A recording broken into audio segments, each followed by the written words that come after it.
नमस्ते।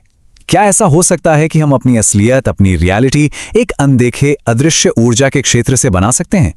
आज हम क्वांटम मैनिफेस्टेशन के इसी कमाल के आइडिया पर बात करने वाले हैं। एक ऐसा सिद्धांत जो कहता है कि चेतना और ऊर्जा मिलकर हमारे भौतिक जगत को आकार देते हैं। चलिए इस आइडिया को थोड़ा और गहराई से समझते हैं।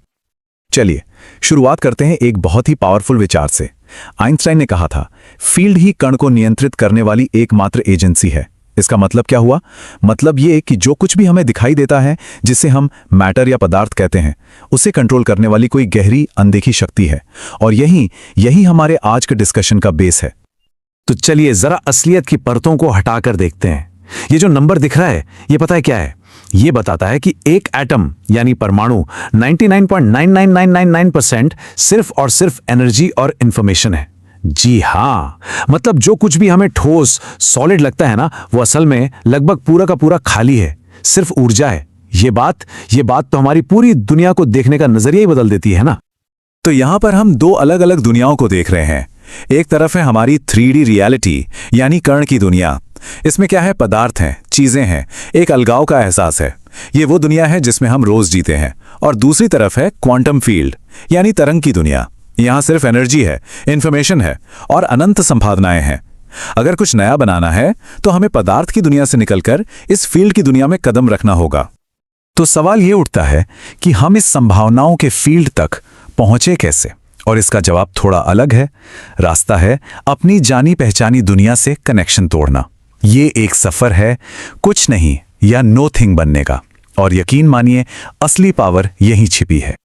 ये एक तरह से मेडिटेशन जैसा ही है। देखिए, पहला कदम अपना ध्यान अपने शरीर से हटाना, दूसरा कदम अपने जीवन में जो लोग हैं, जो चीजें हैं, उनसे ध्यान हटाना, तीसरा उन जगहों से ध्यान हटाना जहां हम रोज जाते हैं, और आखिरी चौथा कदम समय के एहसास से भी ऊपर उठ जाना।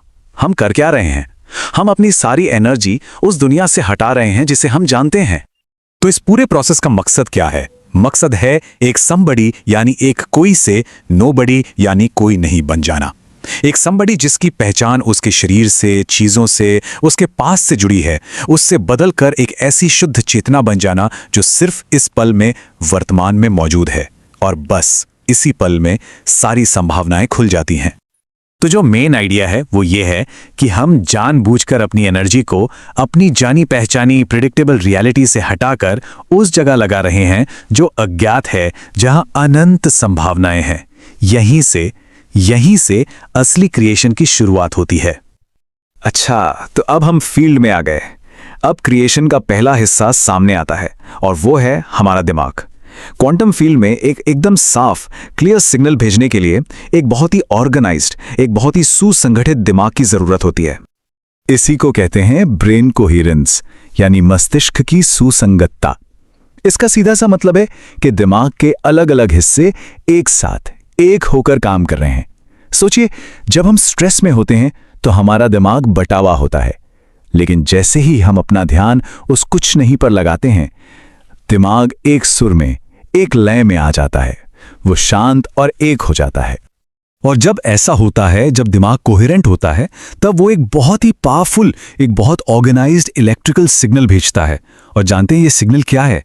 ये सिग्नल ही हमारा इरादा है, जो हम बनाना चाहते हैं, उसका एकदम क्लियर मैसेज। दिमाग जितना ज्यादा कोहेरेंट होगा, सिग्नल उतना ही ज्यादा स्ट्रांग होगा। अब आता है क्रिएशन का दूसरा और उतना ही जरूरी हिस्सा, हमारा दिल, हमारा हृदय। अगर दिमाग सिग्नल भेजता है तो दिल एक मैग्नेटिक इंजन की तरह काम करता है, जो उस तजुर्बे को, उस एक्सपीरियंस को उस फील्ड से अपनी तरफ खींचता है। और ये सिर्फ कोई कहने की बात नहीं है, कोई मेटाफर नहीं है। साइंटिफिक स्टडीज ये दिखाती हैं कि हमारा दिल एक बहुत बड़ा मैग्नेटिक फील्ड बनाता है, जो हमारे शरीर से कई फुट दूर तक फैल सकता है।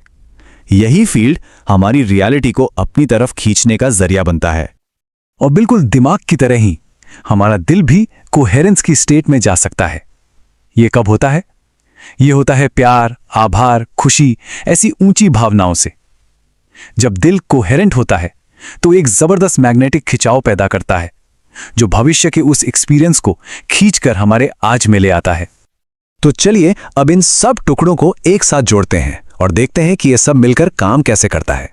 अब हम इन दोनों चीजों को, दिमाग के सिग्नल और दिल के मैग्नेट को, एक सिंपल से लेकिन बहुत पावरफुल फॉर्मूला में फिट करेंगे।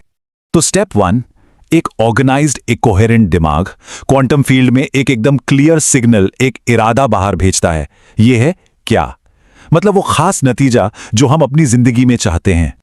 और फिर आता है स्टेप 2, एक कोहेरेंट एनर्जी से भरा हुआ दिल एक पावरफुल मैग्नेटिक फील्ड बनाता है। और ये फील्ड क्या करता है? ये उस भविष्य की घटना को फील्ड से खींचकर हमारी आज की रियलिटी में ले आता है। ये जो बात है ना, ये इस पूरे प्रोसेस का निचोड़ है। देखिए, क्रिएशन का मतलब मेहनत या मशक्कत करना नहीं है। इसका मतलब है अपनी होने की अवस्था से अपनी तरफ खींचना। सिग्नल भेजा और फिर उस एक्सपीरियंस को अपनी ओर अट्रैक्ट किया। और इसका नतीजा क्या होता है? नतीजा ये कि जब हमारी एनर्जी, मतलब हमारे विचार और हमारी भावनाएं क्वांटम फील्ड में मौजूद किसी संभावना से मैच कर जाती हैं, तो जिंदगी में इशारे मिलने लगते हैं, अजीब अजीब से इत्तेफाक होने लगते हैं, नए मौके सामने आते हैं। इसी को सिंक्रोनिसिटी कहते हैं। ये संकेत हैं कि हम अपने नए भविष्य के साथ अलाइन हो रहे हैं। तो आखिर में ये एक सवाल हमारे लिए रह जाता है, इस अनंत क्वांटम फील्ड में ऐसा कौन सा भविष्य है जो बस एक नए सिग्नल के भेजे जाने का इंतजार कर रहा है? संभावनाएं सच में अनंत हैं।